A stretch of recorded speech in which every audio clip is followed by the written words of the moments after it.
All right, guys, back to work tonight. Thursday's not going to trade itself. Time to get ready for tomorrow. It's Wednesday evening. It's the first day of December 2021.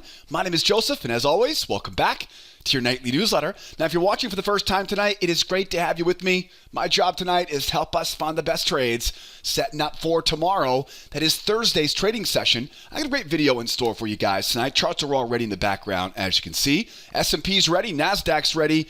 You know the oil is always ready. Glad to see you are ready right along with us. Got a bunch of good trades on our radar for tomorrow. Everything deep in the red as we go into the closing bell on Wednesday evening. Big moves down, of course, this afternoon. Got that new virus, a variant scaring everybody out there, right? So markets, of course, are dropping. Anytime we see big moves like this on the chart, maybe we get some ranges, maybe some deep pullbacks, maybe some reversals tomorrow. There will be no shortage of trading opportunities on Thursday. I'm going to make sure we are ready to capitalize on each and every one of them. I'm going to go over my favorite trades in tonight's video. I'll also talk about some stuff to avoid to keep yourself out of trouble, whether you're trading on your own or you're trading with us tomorrow in our trade room. Like always, before we jump into tonight's video, make sure you subscribe to our YouTube channel. I publish these videos every evening. I don't want you to miss tomorrow night's video, so make sure you subscribe. Hit that little bell icon because a lot of stuff is time sensitive.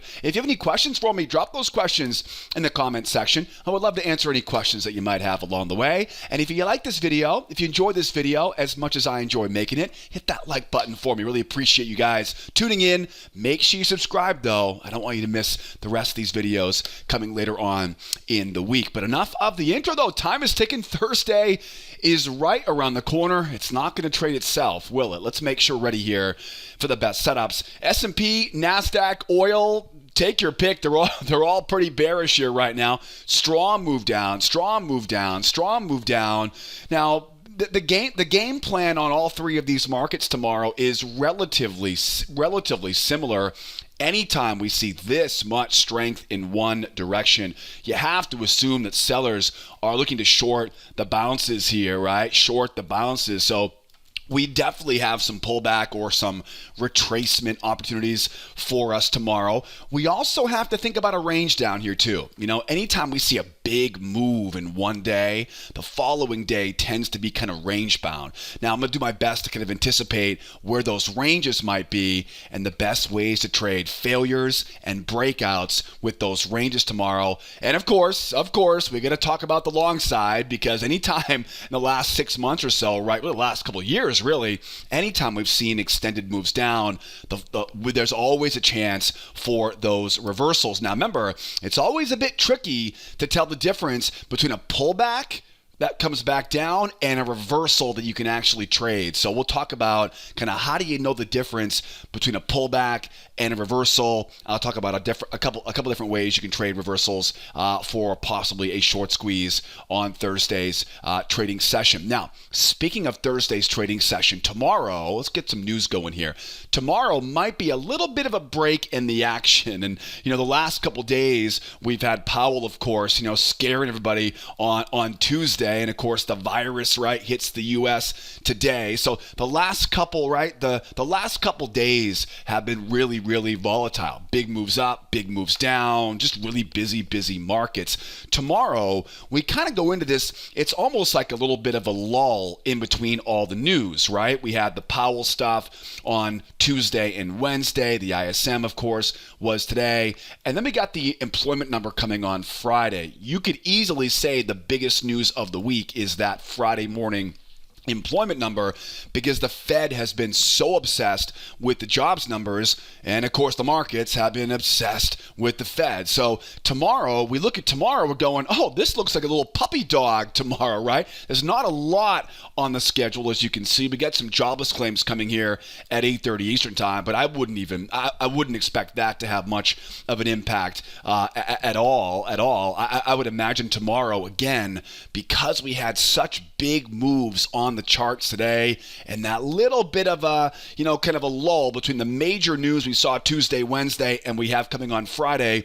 Tomorrow, hopefully I'm wrong about this, but tomorrow could be a little bit of a breather, right? Could be a little bit of a breather. Let the markets kind of catch its breath. Again, though, right? We're traders, right? We're going to take whatever the market gives us. And honestly, I hope I'm wrong. I hope we see a big reversal. I hope we see some juicy ranges. But tomorrow could be a little bit of a reprieve, right, from the craziness we've seen in these markets over the last couple days here. Again, I wouldn't worry too much about those jobless claims. In our trade room right now, we're seeing the best trades between 9:45 and 10:45, and then of course in the afternoon between about 1:30 and 3 o'clock. So, tomorrow morning in the trade room, if you could only be at your desk for an hour tomorrow, 9:45 to 10:45, let that lunchtime slop and then hit it, because we've seen a lot of really great moves in the afternoons lately here. That 1:30 to 3, that 2 o'clock to 3 time has been where some of the best setups have been. Now, speaking of tomorrow's trade room, we're going to be in our trade room like we are every morning, Monday through Friday, at 8 o'clock Eastern time. I'll put the membership link you guys need to get registered and come out and trade this stuff with me. We'll prep the charts tonight, and we're going to go hit it hard tomorrow morning at the opening bell. I'll put all the important links you guys need. Anything I talk about tonight in the video, I'll put all that stuff in the description below this video in the YouTube channel. All right, let's keep going here. S&P's ready. Nasdaq's ready. Oh, the oil, it's always ready. Let's grab the S&P. A lot of these are going to be a little bit similar tonight, so I apologize. I may sound like a broken record a little bit, because all three of these markets are pretty darn consistent. Key takeaway right now on the S&P, of course. The S&P starts off with a nice strong run higher, takes out that high from yesterday. And then, of course, right, the Omicron variant, or whatever the newest virus headline is, comes in and spooks the market, right, and we head lower. You can pretty much see the market takes off on strength, very shallow pullbacks, and ultimately completes a measured move, right, all the way down. Now, anytime we see this much strength, I mean, look at this thing. They pretty much closed right on the low today, just a few points off of that low, around that big round number at 4,500. Anytime we see this much strength in one direction, you have to think there's going to be a lot of bears up here that would love to short into these pops. And of course, right, if that pullback gets a little bit more aggressive, right, a little popper going higher here, this may be able to turn into a reversal as we go. Those are some of the situations we have to be thinking about here for tomorrow. I would also keep in mind too, again, like I mentioned in the introduction, anytime we see a huge move, right, in one day, the following day is oftentimes a range. And so we should be aware of that possible range. And this range really could be a little bit lower. We've got some more support levels down here. So, we may see this range going to show up in a place we don't expect it tomorrow. But I would anticipate there to be a range tomorrow. And as always, right, we'll trade whatever we get, obviously. So the first things first is how do we sell it as it pulls back? How do we sell it as it pulls back? And when does a pullback turn into a full-blown reversal? Now, we talked about this earlier this week, right? There are 3 types of pullbacks that I like to use in our trade room. What you want to think about is you want to think about a shallow pullback, you want to think about a modest pullback, and you want to think about a real deep pullback, right? Those are kind of the 3 types of pullbacks that you'll want to look for. And what we always kind of say, right? Shallow pullback traps, modest pullback failures, deep pullback 2-try failure, right? 2-try failure. If you knew the answer to those 3 types of pullbacks, give yourself a thumbs up. Let me know in the comment section below. Let me know you guys are paying attention out there. So as we look for, if I can zoom in this, right, in this area here, right? Imagine now we pull back off that low. We barely touch, right? We barely touch the underbelly of this sell zone.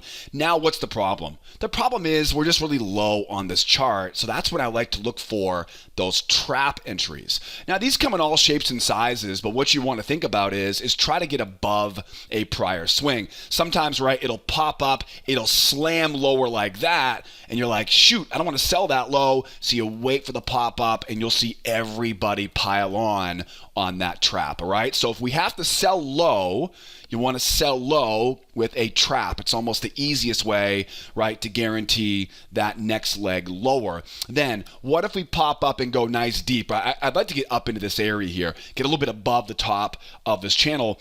We have all this momentum, so don't confuse this pullback with a reversal. We'll talk about reversal in a second. Think about now the modest pullback, right? Gets up above the high of that channel. Imagine now the buyers come in. They're thinking buy the dip, right? They're trying to let this thing fly and go back up to that close, right, from last Friday. The buyers now try, but again, all of that momentum just suggests we're going back down to retest that low at least at some point tomorrow, and I can use a buyer failure, and then don't forget that pullback combination. Okay, two kind of patterns there, right? So buyers try, we're selling, literally selling into those stop losses, easy price action setup, trigger the entry, and then grab that first pullback on the way back down to retest the low. Again, there are lots of shapes and sizes to these things, but these are kind of the basics, right? And then of course, let's say we really pop up, right? Let's say we really punch and go higher here. Now, this does not mean the market's going to reverse. We oftentimes see very strong pullbacks, right? In a market that goes this far, it wouldn't surprise me if we see a pretty sharp pullback. Buyers are trying to buy off the low.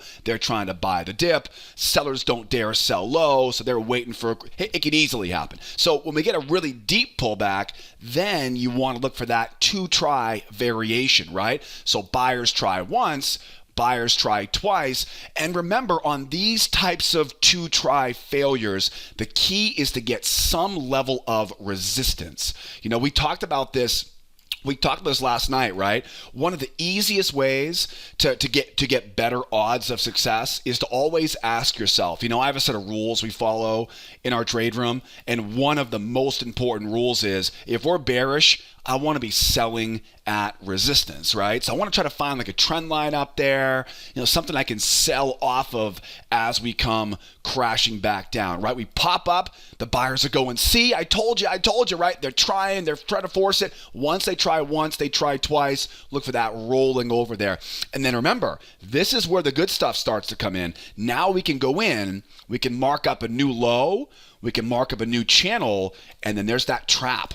Right? These traps are really common. We oftentimes get traps, right, into buyer failures, into pullback combinations. Just make sure, of course, right, you're getting those entries, trap, failure, pullback combo, right, on the way back down to retest the low. You want to be in that sucker before we obviously get back to retest low, because that's going to be the objective these sellers are looking for. Now, guys, this is kind of the dream come true, right? The deep pullback, rope in those buyers, sell it short with a failure, right? Grab that trap off the new channel and take your profit off at those lows. I'll tell you, we see a couple of these home run scenarios almost every week in our trade room. In fact, I have a lot of examples of these deep pullbacks, failures, traps. I have a lot of examples of them inside of our quick start class.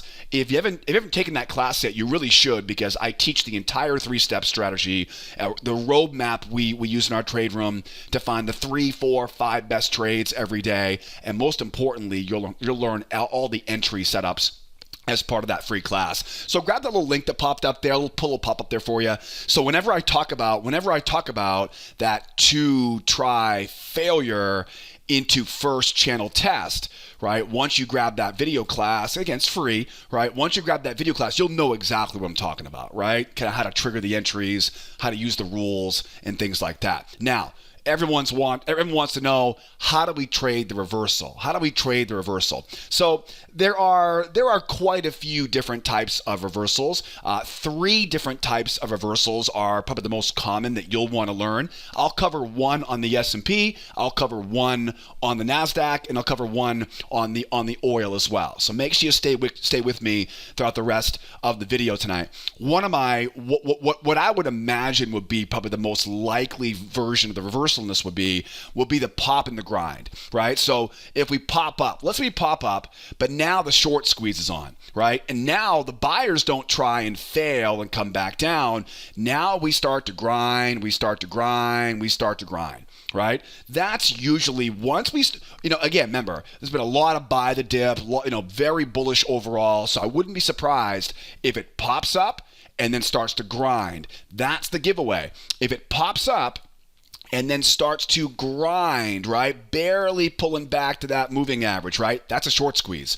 When that happens, what's going to happen is everybody who bought long back here, they're going to take some profit as the market goes higher. You want to find that channel off that high, draw it right off that low, and then your goal is to find one of these prior swings. That's almost always where the best entry is going to be. You can look for trap entries, failure entries, pullback entries, right? Trap, failure, pullback. We just talked about those, right, on the way down. So this is a very common type of reversal when you see a big move down one day, right? Is we pop up, we start to grind. Don't chase after it.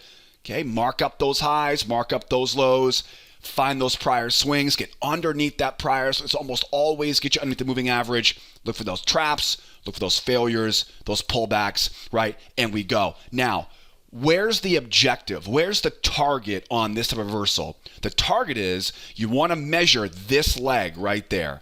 Okay? Don't worry about this leg. Okay? That's the one that confuses most people, right? What usually happens is it's one leg. It is sometimes either a very large or a very small middle leg, and then this is the leg that you want to use right here. The first leg, right? The first leg is going to be that measuring leg. That will tell you where that target's going to be, right, as we go higher here. All right, just kind of be aware of that, kind of how that geometry works, how that math works on that reversal. Okay, remember, that's only one of the three reversals I'm talking about on the S&P. We'll cover two more as we go later on in this video. Now, you got to be thinking range tomorrow. Again, who knows, right? I don't know. I don't know anything more than you do right now. I know exactly what you know, right? So what I do know from experience is that a lot of times when you see big moves one day, tomorrow's a range. What do you do if we start going sideways? And again, it could be here, it could be anywhere, really, right? This market can easily keep dragging lower and then go sideways. So just be aware of that. All three of these markets could easily keep on grinding lower and then go sideways here early in the overnight. If we start seeing this thing turn sideways, what do? We're very bearish, so we find levels of resistance above the range. We wait for that pop, right? What's going to happen is if the market goes sideways, what will happen is you've got sellers basically selling into it. Buyers are trying to buy it. Eventually, those bears will run out of ammunition.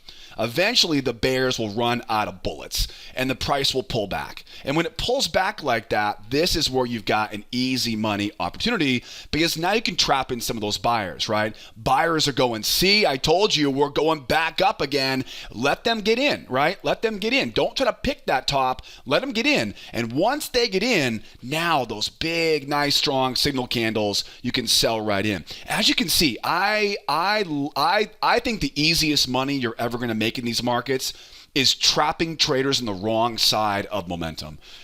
We've all been there, right? When I was a new trader, I was so trigger happy with calling reversals, and that's kind of what taught me to be patient for the reversal and really capitalize on traders who haven't learned that lesson yet. So that's an easy way to trade it as we go lower.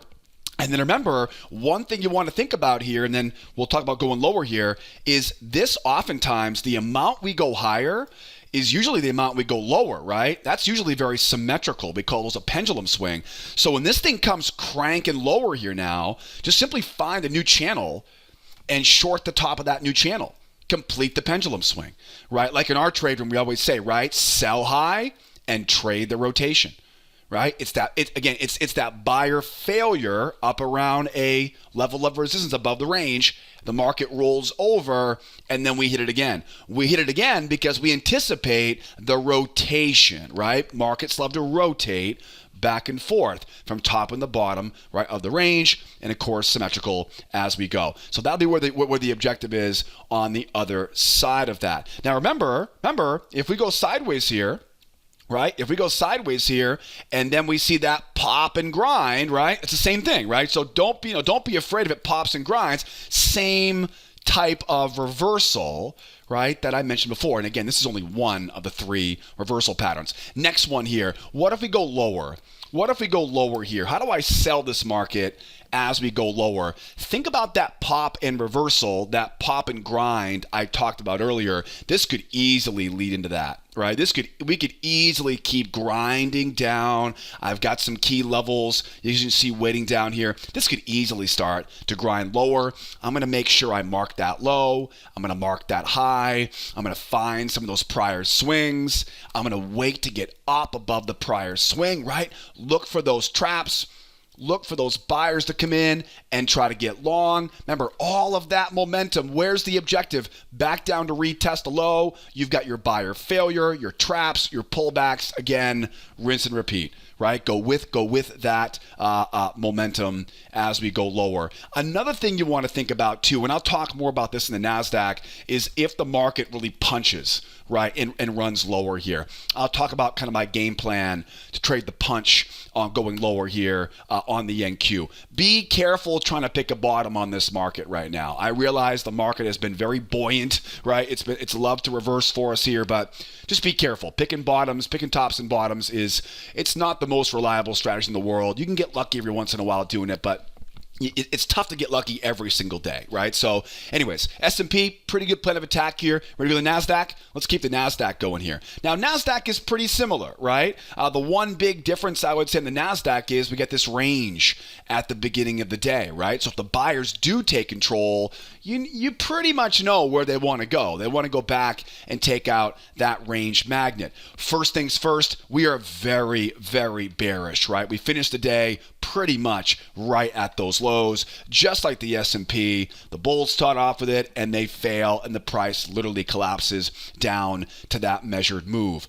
Anytime we see a real strong move in one direction, right, we expect to see a pop up and a retest of that low. Anytime we see a big move in one day, we anticipate a range the following day. And again, there's no guarantee for a range. For all I know, the market will rip higher in the overnight, and we're buying pullbacks on the way back to these highs tomorrow, right? I don't know that. All I know is what usually happens in the past. And then at the same time, too, I've got some levels below us here, right? Which, just like the S&P, we may see this thing continue to grind lower. What I really like about the Nasdaq is you get all of these prior lows, right? Prior low, prior low, prior low, all of these areas. You have to think they would love to come back and hit them. And obviously, if they can hold that area, this could easily punch right back up into this big range, right? If you're a volume profile theorist, right, there's probably a ton of volume piled up right in that area up there in the Nasdaq, right? You got to think that 16,300, 16,250 area. You got to think that'll be an easy target, easy magnet there for those buyers. Got some levels down, waiting below. So very, very similar. Again, I apologize for sound like a broken record tonight, but it's going to be very similar here on the Nasdaq to what it was on the S&P. If we do pull back here, let me get zoomed in a bit closer here, and we'll talk about a different type of reversal pattern, right? So if all we get is a very shallow pullback, right? Shallow pullback, you want to find that trap, right? That's pretty easy. Shallow pullbacks, think about traps. Traps are your best friend whenever you're worried about selling too low. If we see a modest pullback, right? Get up inside this area. All of that strength right there, all of that strength. Buyers come in, they try to buy it, they fail. Buyer failure into first pullback add-on or re-entry, right? Buyer failure into pullback combo. Where's my target? Back down to retest that low. Maybe they really pop, right? They really pop. What do you do then? You find the two try failure, the one, the two. Remember, try to find some resistance on that entry, right? Get that failure. Remember, all those stops are sitting right below that low. What do you think? If you're a buyer and you see a big, juicy red candle coming right at your stop, are you going to stick around for that trade? Let it go against you a little? No, right? You're going to get the hell out of that trade, and that means you're selling out of that position. And then remember, don't forget, these almost always turn right into a new channel, and always depending on where you are, right? Because the closer you are to that low, the more likely you'll need that, right? That trap entry, right? Trap, failure, pullback, combo from there. That makes sense, right? Right? Deep pullback, give those buyers a few more swings. They're going to try up there. you know they're going to try to hold that prior low and go back up. So don't try to get too aggressive on it. Wait for the buyers trying twice, hit them right where it hurts, right into those stop losses, and then trade the turn as we go back down to retest the low. I tell my clients, our students in the trade room all the time, if you don't feel confident taking that failure, there's plenty of space to wait for it to pull back once it turns. You don't have to get into every single move. That's kind of the cool thing about trading. We don't need perfect to make profit, right? You don't even need anything close to perfect, right? So that's one of the nice things about, low risk, high reward trades we find each day in our trade room. So, bottom line is that's when you pull back. Now, the reversal. The reversal is pretty easy, right? We talked about the pop and the grind, right? That's pretty easy, right? The pop, again, it'll pop, but then it will start to grind. Right? Draw that trend line. Remember, what's going to happen is eventually people who bought down here, they'll take some profit. The market will pull back, and you'll get your chance. Right? You'll get your trap. You'll get your failure. You'll get your pullback combination. And again, remember, I'm just simply scribbling right on these charts right now. There are hundreds, if not more than hundreds, of examples of how we apply these types of entry setups. I don't use indicators for entries. I use price action, and I cover all the details in that quick start class linked up in the upper right hand corner. What would be a second type of reversal? Okay, this is probably the easiest one.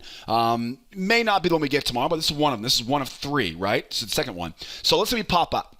And now, let's say these buyers, right? Let's say the buyers try to buy the pullback. I'm looking for that failure back down again, right? But let's just say the buyers actually hold the pullback, right? And they jump off the moving average. Now, the most important thing I can tell you about these 1, 2, 3 reversals is that it means nothing how strong the first leg is. The first leg means nothing, right? Because it could easily come right up and whoop, right back down again. What means everything is how the buyers react on the pullback. What you want to see is this thing start to accelerate as it comes off the moving average, right? It wants to hold and pop. There wants to be some good acceleration right off that moving average. That's why I say it's different, right? Sometimes it pops up and starts to grind, and you're like, what is this, right? But eventually you're like, oh, yeah, I get it now, right? It's just a short squeeze. That's all it is. Remember, if it pops and grinds, it's because you don't need buyers to push the thing up right there, right? The buyer, no buyers are needed to make this market go higher. There will be buyers, but those are sellers getting out, right? Those are bears, putting their cards down, waving the white flag. That's what causes that grind. And that's why it's so frustrating, because you don't get a pullback. You're like, come on, get me in. But again, those buyers that get in earlier, they'll take the profit. Anyways, so strong pop up, okay, sets up for a nice buyer failure. The buyers hold and they jump, right? They jump. Now, mark up that high, mark up that low, and repeat after me. First test is the best test. First test is the best test.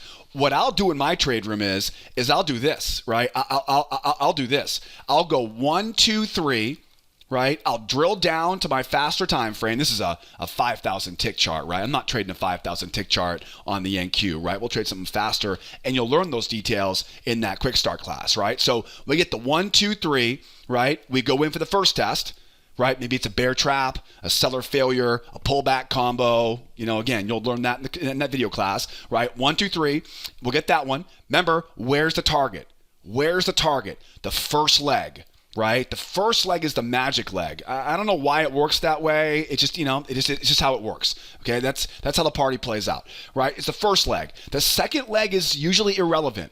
Sometimes really big, sometimes very small. It doesn't matter. It doesn't matter, right? All that matters is that first leg. That's going to tell you now, right, where those targets are. Now, watch closely here, because what you want to do is now find another one. Mark the new one, right? Mark the new one. See how I'm going with this, right? That's why I said first test is the best test. First test is the best test, right? Hit me up in the comments section with the hashtag first test is the best test. That's the key when you get these 1, 2, 3 reversals, right? 1, 2, 3 reversals. And again, where do we think the target's going to be? It's a big magnet back around this area up here. There is, right? Look at that big.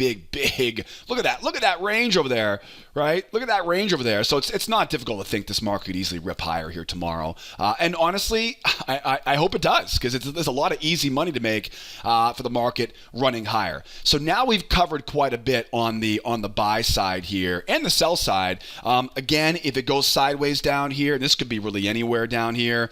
If we go sideways, what do? We find levels of resistance. If we go sideways overnight, I'll definitely start to stack some of these levels on top of each other here. Wait for that pop up. Get those buyers to foolishly try to buy this. Get that buyer failure, and then don't forget, mark up the pendulum on the other side, and then trade the turn. Right? Trade the turn. One of my favorite ways to trade ranges, right? Wait for the pop up, get that buyer failure, trade that turn, right? We go sideways here.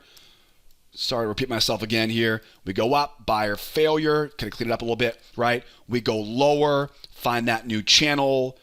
And again, I can go into more detail on this, but you get the picture, right? Mark that high, mark that low. It's a buyer failure. Again, above the moving average. It's a bull trap, right? It's a buyer failure. It's a bear pullback, right? I don't know. We'll have to wait and see what entry technique or which entry setup we get off the high of that channel with my target. Yeah, targets are always back to the low and leave that runner right down to that pendulum swing. Remember, ranges are balanced, right? Market swings up, market swings down. Rotation back and forth, all right? You'll learn a lot more about that in our video classes. Now, as we go lower, market starts to grind. You know the drill. Wait for that trap, that failure, that pullback. That's an easy trade. That's one of the easiest trades you'll ever see. Second one here, going lower. What if we start to pop, right? What if we punch and run lower? What do? Again, if we punch and run lower, remember, keep an eye out for a range. But if the market begins to punch, right, and run lower here, what I always look for, and this will also apply to the S&P, strong move down, shallow pullback, lower low in price.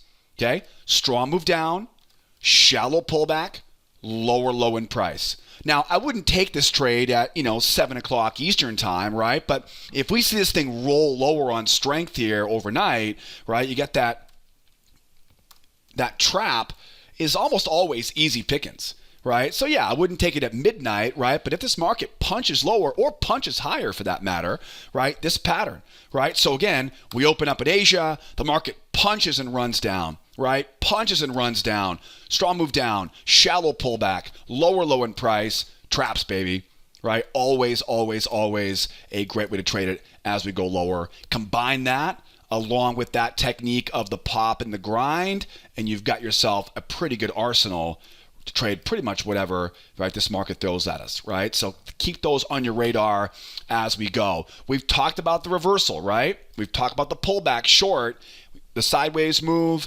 and the move going lower. We got more coming. I got some more coming on the oil here right now. Let's keep this party going here. We've covered all of 2 out of 3 reversals. 2 of the moves lower. All right, I like what we're doing here now. Let's finish up now on the crude oil. Now, a lot of similarities on the oil, but this thing stinks. This chart just smells. You can smell something's up. What is going on with the oil right now? Why do I say that? Well, let's go back to yesterday's newsletter or yesterday's price action. And if you recall yesterday, why do I say something stinks? Something smells funny on this. Well, here's why. We take off the downside, right? There's that spike in channel, right? We talk about the spike in channel. We talk about how the base of that channel is where we think it's going to come in, right? Now, where should the sellers have finished this move today?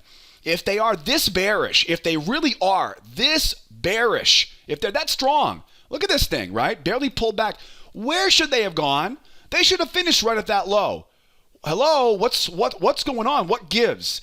So this, to me, what might be happening here is we might be seeing a big range start to get fleshed out here around this 66, 65 half area. Now, I'll be keeping an eye on this. Remember, a lot of potential tomorrow might be a range because of these big moves we've seen lately. Why didn't they finish that low?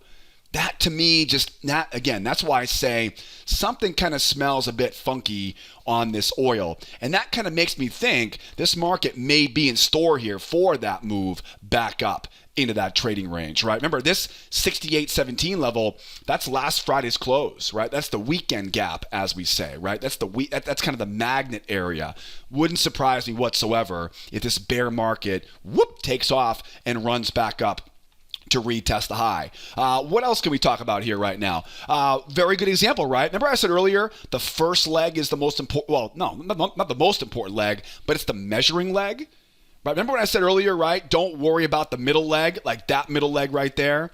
See how much bigger that middle leg is right there? That's exactly what I mean, right? First leg, second leg. The second leg sometimes really big, sometimes really small. You never quite know. What you do know, though, is the size of that first leg is kind of what I'm anticipating now for the next objective, right? The next target. Makes sense, right? So that's kind of, you can see kind of how that technique kind of plays into it that we've been talking about so far. So that's where I kind of come up with that measured move, to be determined. Now, sometimes, every once in a while in a really strong trend, this second leg will be used as a measured move. Okay, it's pretty rare, to be honest with you. This doesn't happen very often. So if the second leg becomes the measured move, where's that going to put us? That'll put us, somewhere probably down around here, right? We're waiting on the pullback right now. I wouldn't hold your breath on that, right? Right now, the big objective is get back to retest that low, in my eyes, right now, until we know more about what happens here overnight. What I really like is I like how we have this 1, 2, 3 move. I can draw my channel off that low, off that high. This gives me a really great spot there, right, to look for a short. Got a bunch of trap levels above there, so just really nice spot there. I also, as you can see here, right, have this trend line coming down. Now, this is the wild card right here. If I had to kind of guess, this trend line tomorrow is kind of the wild card. I would imagine if we get up into that trend line, there's a really good chance this thing ends up back into this range. But however, it would be a great spot. Oftentimes, the underbelly of a range becomes a great area for a breakout pullback. Now, this would make sense, right? It would make sense that triangle low, triangle high. So I like the idea of selling up there, but just be aware, this has potential, this kind of 67.5 area, has potential to kind of be a little bit messy tomorrow as this thing kind of fights off those buyers. All right, how do we trade this thing on the pullback? Again, I hate to sound like a broken record here again, but this is kind of the same, right? Almost the same idea here. Shallow pullback trap, right? So shallow pullback trap. Okay, because that way you're not selling too low, right? Deep pullback or modest pullback, failure, like that failure. Now, I'll be honest, if it was, 9:45 tomorrow morning, I'd be saying trap right here, right? If it was 9:45 tomorrow, I'd say trap, right? More liquid at that point in the day. Right now, though, probably better off, wait for that price to pop up, right? Wait for those buyers to come in, try to run it higher, and they certainly might. They certainly might with that 1, 2, 3 reversal pattern. If the buyers try and fail, all of that momentum is just staring them right in the face. They want to retest that low, failure into pullback combination. Or maybe we really pop, right? Really pop now into this range or into that trend line coming down. Again, this is the one that you're really going to want to pay attention to or stay patient with. Let those buyers try once. Let them try twice. Now, I want you to see how I draw this out, okay? What you don't want to do is you don't want to go, okay, there's 1, there's 2, short now, okay? This is a really good kind of lesson. The bigger the pullback, the bigger the 2 try needs to be, okay? I'm going to give you some wisdom that I wish someone would have told me when I was a relatively new trader, right? Not that you're a new trader, but that you're new to this strategy, right? So the bigger the pullback, the bigger the 2 try. You're going to want to see some separation between these 2 tries, right? Because again, you have to think these buyers are going to be all over this, right? Trying to go back up if it pulls back that far. Let those buyers try a couple times. Remember, try to find a level of resistance to short off of. It's always one of the easiest ways to increase your odds of success. And then again, trade the turn, right? Trade the turn. Find that, right? New channel. And again, this might be one of those times where we may not get a clear signal on that failure. But then once it starts to roll over, that first test, like I said, repeat after me, first test is the best test. That first test will be money right there, because everybody's going, oh yes, back down to retest the low, back down to those major lows. All right. And then at some point here, right, during this pullback here, these buyers might, and again, we've talked about a couple of different reversals, right? We just talked about the 1, 2, 3 reversal. If these buyers jump off this moving average, forget about that trend line, find that new trend line, new channel, and remember, first test is the best test. All right. Honestly, if it pops up, and remember, the first leg is not the one you want to care about. It's the strength of that jump off the moving average. If they jump off that EMA, you want that channel, right? And again, I'm just simply kind of drawing the basics right now. Maybe it's a trap entry, a seller failure below the moving average, a buyer pullback right off the EMA, right? Get it coming off, and then again, don't forget, right? That leg tells you where that leg wants to go. Right? It's the one that third leg higher, and you have to think, right, those highs up there, pretty easy objective. If it really starts to go, right, maybe a runner up around that 70 area. So we'll definitely see. Now, we talked about that one. We talked about this pop, right, and the grind. We got that. That's pretty straightforward, right? The pop and the grind. We talked about that. What else? Oh, a two-try trap. Right? Two-try trap. Let's say, for example, this market, which you can see opening up right now, just continues to rip higher here, right? So real strong move up, shallow pullback, higher high in price. If it pops and really runs back higher again, right? Strong move up, shallow pullback drives all the buyers crazy. The higher high confirms the move, right? The higher high basically says it's not going to be a V-top, right? So higher high confirms the move, and we look for that trap, right, off of that low. Maybe I get lucky. Maybe we can use that trend line tomorrow for the entry, right? We'll obviously know more once we get there. Those are some ways to trade this as this market kind of runs higher here. And then let's say, for example, we go back up into that range tomorrow and we start going sideways. What do you do with that situation? You find levels of support, right? You find, levels of support down here. We're now bullish. You wait for the pullback. You wait. You don't pick a bottom, right? Picking bottoms give you a handful of right? Don't pick the bottom. Look for that failure, and then remember, trade the rotation. Wax on, wax off, right? Trade that rotation over and over again. Find that symmetry, and that's where you're trying to hit it, right? Failure, pullback, first test, the best test. And we go back up. Rinse and repeat, right? Rinse and repeat. Same stuff over and over again. It's just the way trading works. Now, of course, you can see right now, right? Pulling back right now. You wait for these buyers to come in, right? Hit them right as it goes lower.